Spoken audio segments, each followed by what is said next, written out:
de plus en plus bas. Regarde.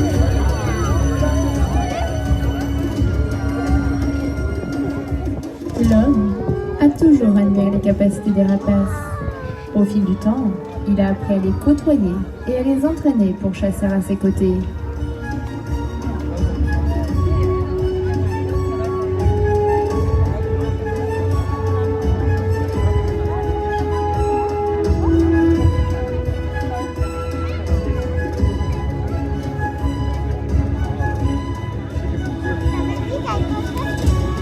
De nombreux pays pratiquent la fauconnerie, du Moyen-Orient jusqu'en Europe. D'origine très diverse, les fauconniers partagent des valeurs, des traditions et des pratiques communes.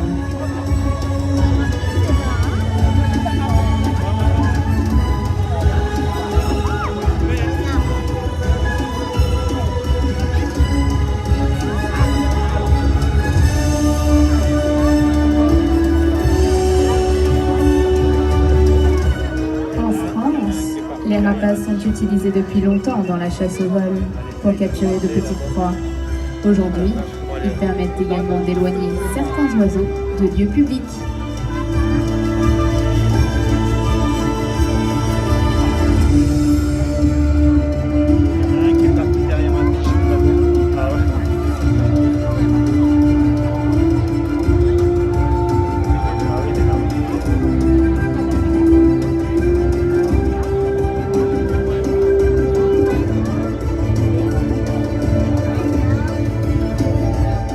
Les oiseaux, avec leurs diverses techniques de chasse très affûtées, ont inspiré les hommes depuis des temps très reculés. Observons dès à présent d'autres méthodes très particulières. Derrière le lac, au plumage noir et blanc, le corbeau-pied est fouilleur et nettoyeur. Il peut également s'attaquer au nid d'autres oiseaux qui cherchaient sa nourriture sous des rochers ou de la végétation.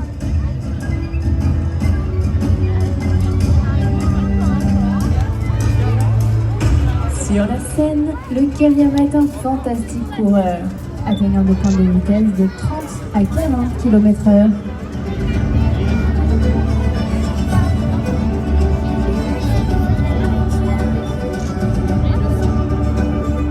Lors de ses chasses, il saisit sa proie, la jette au sol afin de l'assommer pour ensuite la déguster.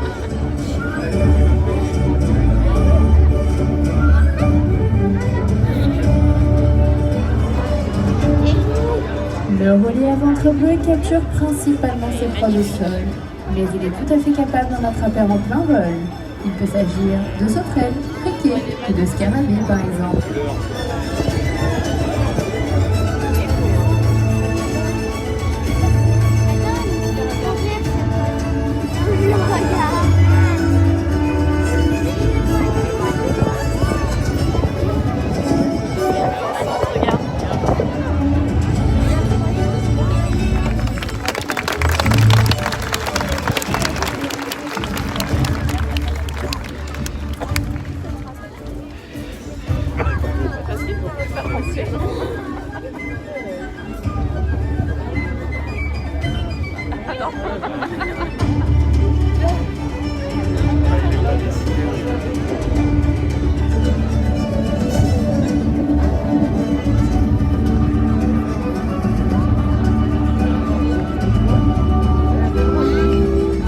Après ces étonnants oiseaux, passons à présent aux chasseurs de haut vol, connus pour être les plus rapides dans les airs, atteignant pour certains 300 km/h en piqué. Place aux faucons.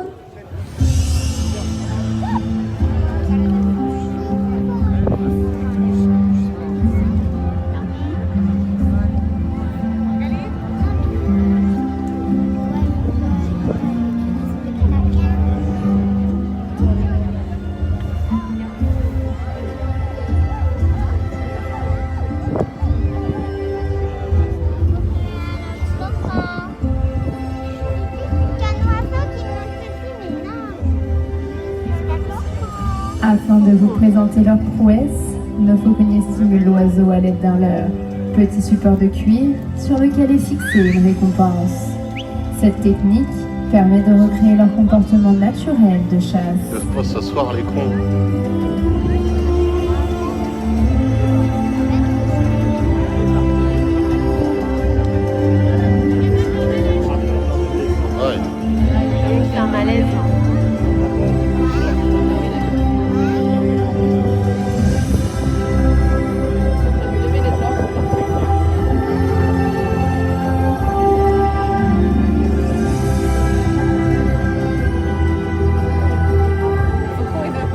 Après quelques tours, l'oiseau saisit de l'heure et jouit de sa proie.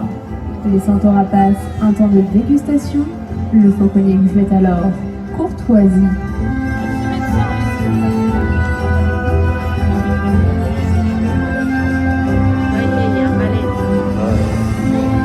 Ah non, c'est un ramier.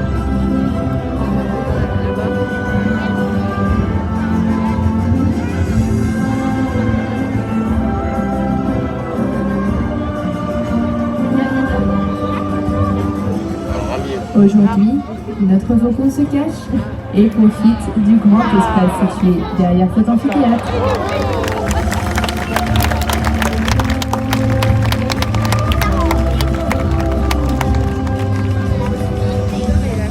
La volerie française possède son propre langage. Affêter signifie amener un oiseau de proie à chasser pour soi.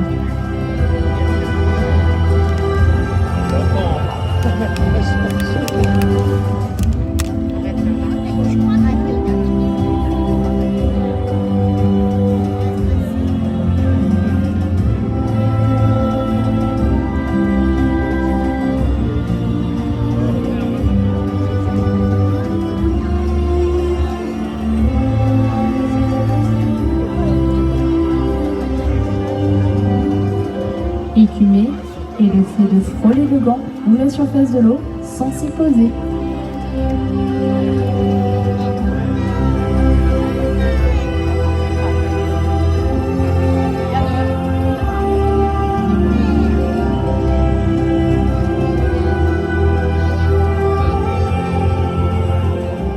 Les jets sont de fines lanières de cuir attachées aux pattes des rapaces, permettant leur maintien au point.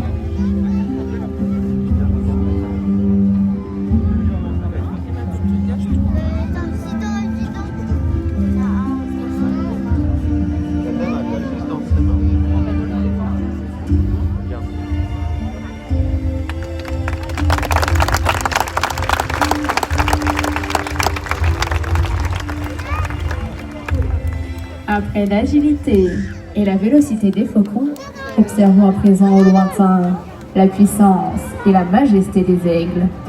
Ah, les aigles royales. Les aigles royales.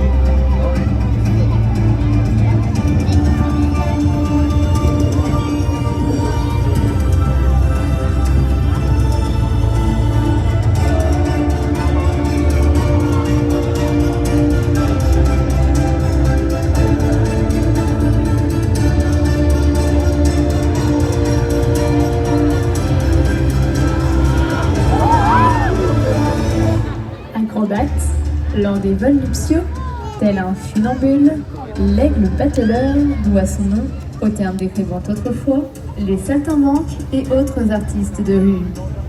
Doté d'un plumage aux multiples couleurs, noir, brun, gris et rouge au niveau des joues, il se distingue ainsi facilement des autres oiseaux que nous observons en vol.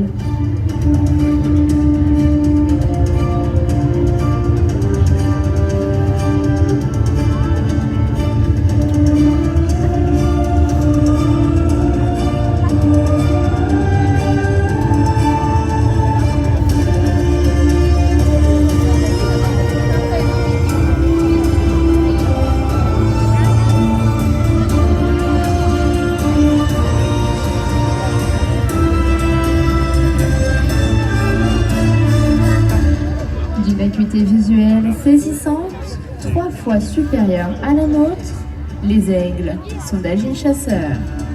À 2 km de distance, un lapin a peu de chances de passer au travers de cette vue perçante.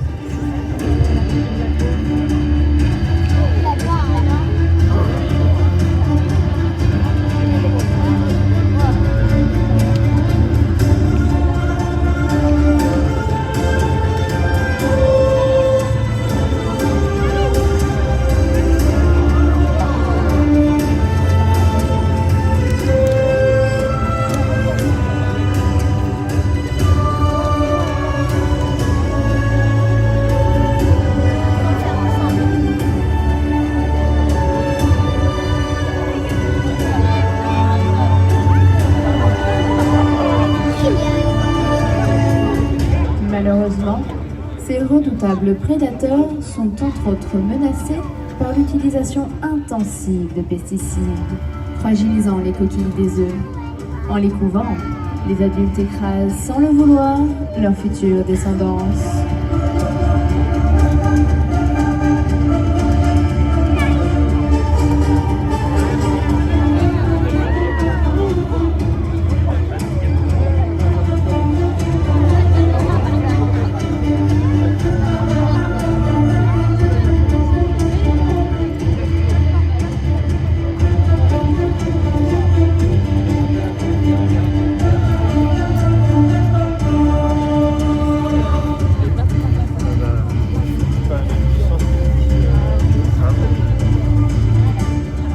Aujourd'hui, nous savons combien ces oiseaux sont utiles à l'homme et bénéfiques à la nature, puisque ce sont des régulateurs d'écosystèmes.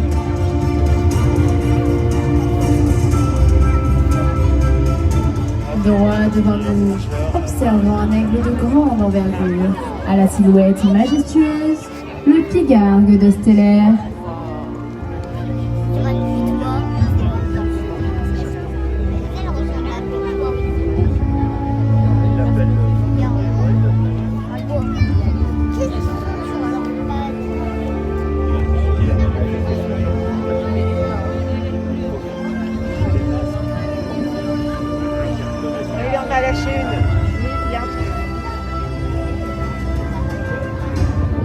Généralement, il se perche entre 5 et 30 mètres dans un arbre ou sur une corniche avant de fondre sur sa proie.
Je pense que l'arbre là-bas il bouge là.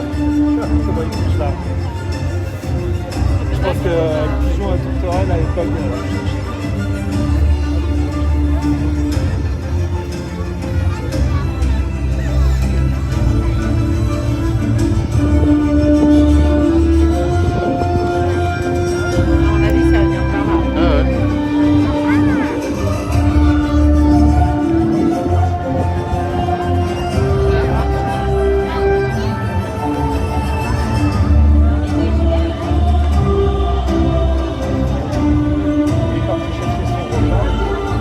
La patience est l'une des qualités premières du fauconnier. L'oiseau prend son envol ou revient vers son fauconnier lorsqu'il le souhaite. Espérons tout de même que ce soit avant la tombée de la nuit.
Accueillons dès à présent d'autres aigles pêcheurs, à la technique de prédation particulière.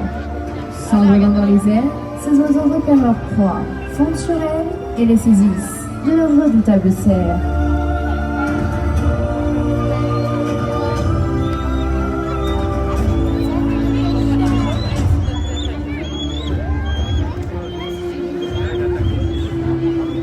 Regarde, il faut dormir. Hop. Le bigargue à queue blanche est le plus grand aigle d'Europe. Chasseur hors pair, il est capable de poursuivre ses proies jusqu'à épuisement. Le bigargue à tête blanche est l'emblème des États-Unis. Son cri était autrefois considéré comme chant de liberté par les patriotes lors de la Révolution américaine.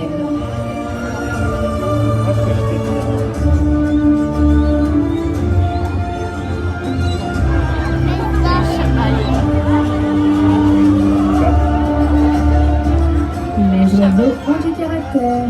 Des conflits entre individus d'une même espèce peuvent avoir lieu, que ce soit pour une femelle, un territoire ou une ressource alimentaire. Il est cependant important de les laisser gérer leur discorde, et cela sans intervenir.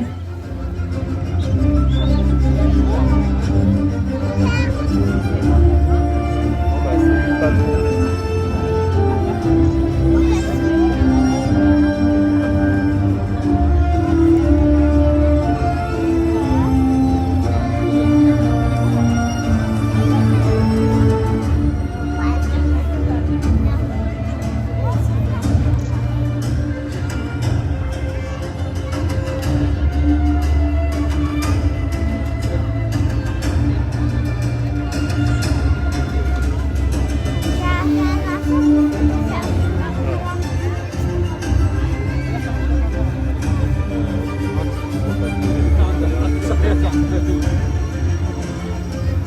Certains oiseaux fascinent, tandis que d'autres ne suscitent pas toujours la même sympathie. Croyances, mythes et légendes pèsent sur ceux qui vivent cachés dans l'ombre. Ils suivent la mort et en effacent les traces. Voici les charognards.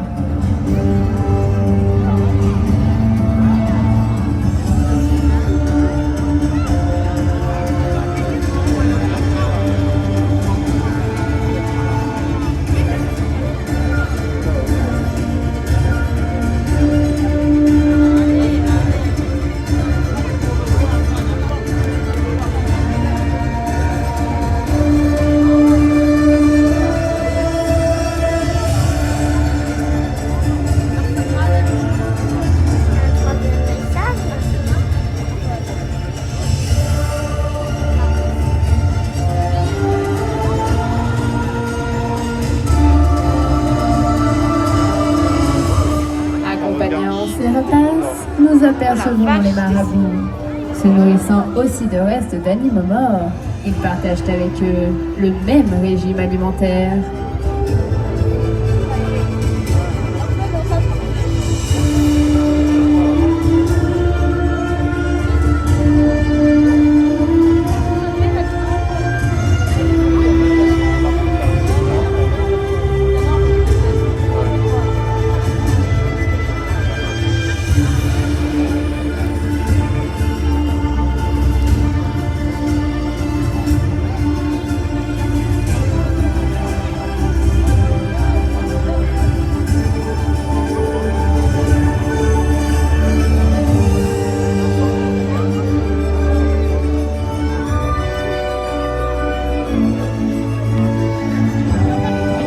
Au lointain, de grands vautours nous rejoignent.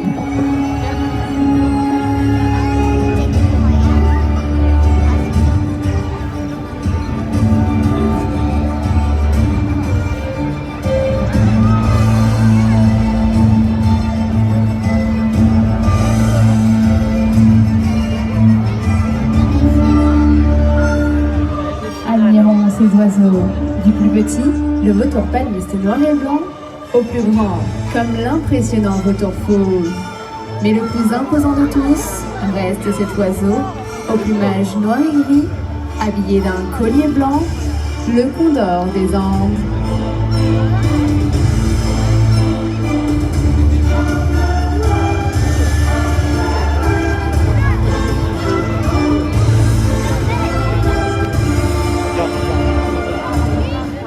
Dotés de serres, ne leur permettant pas de transporter des proies dans les airs, les vautours se nourrissent exclusivement de charognes. Mesdames et messieurs, ne vous inquiétez pas, ne touchez pas les oiseaux posés dans les gradins et laissez simplement un passage pour que nos fauconniers puissent les récupérer.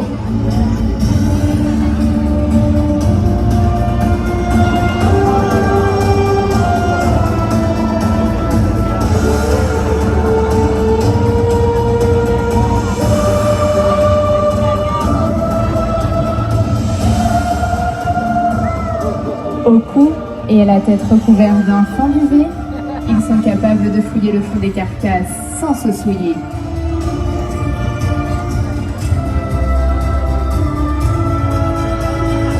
Grands fossoyeurs de la nature, ils permettent ainsi d'éviter toute prolifération de maladies.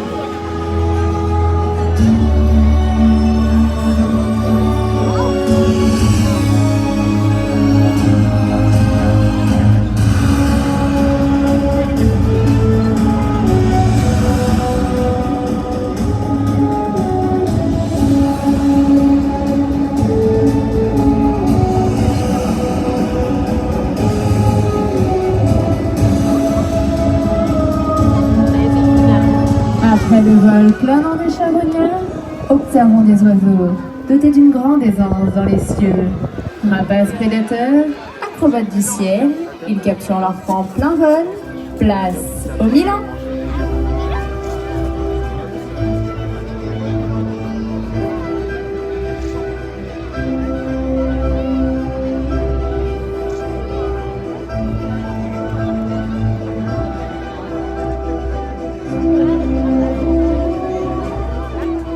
Reproduisant un comportement naturel, il récupère ici de petits appâts lors de surprenantes cabrioles.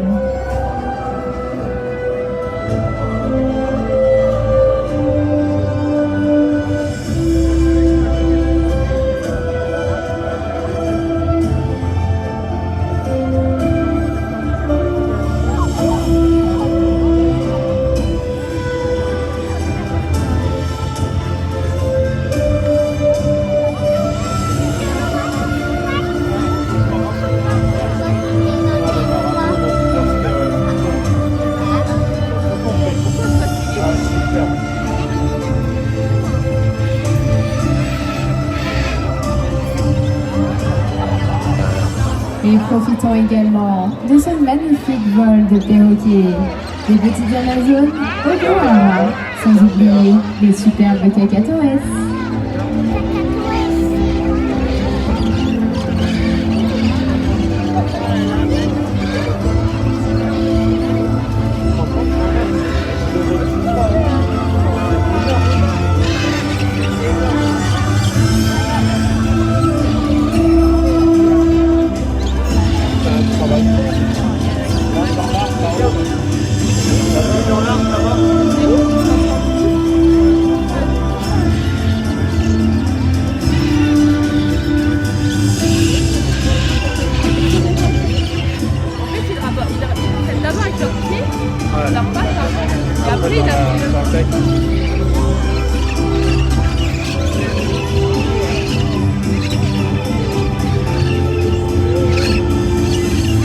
C'est avec grâce que d'autres géants du ciel nous rejoignent.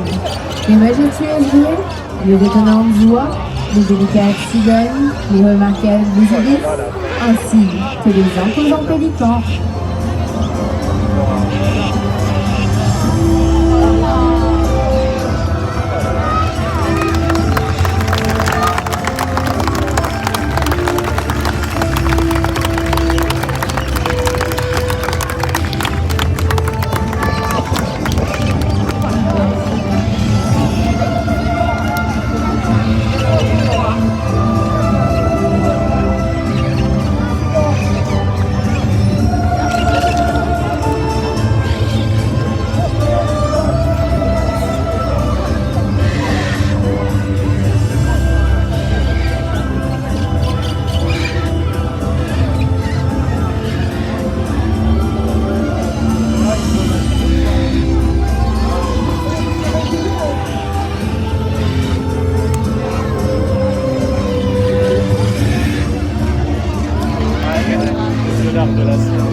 Les oiseaux rouges là comme ça. Là, côté du rat trop. Regarde. Du rat trop.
Symbole de liberté, chaque espèce joue un rôle dans le grand cercle de la vie.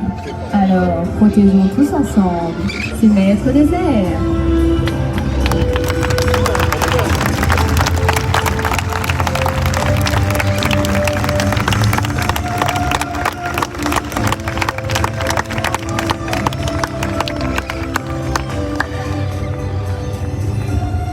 Franchement, ça a raté l'arrivée quand c'est là.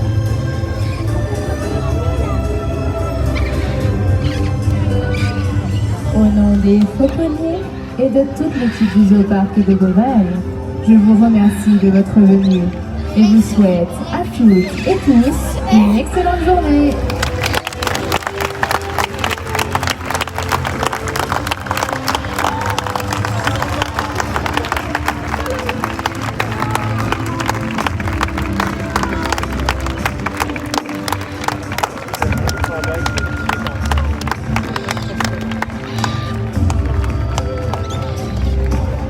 Mesdames et messieurs, nous vous demandons de bien rester assis jusqu'à ce qu'un agent vous invite à vous lever pour vous orienter vers le haut de l'amphithéâtre afin de poursuivre votre visite. Pour le bien-être de nos animaux, nous vous demandons de ne pas approcher les oiseaux qui sont encore sur l'aire de spectacle. Bonne journée à tous. Regarde, ça disparaît.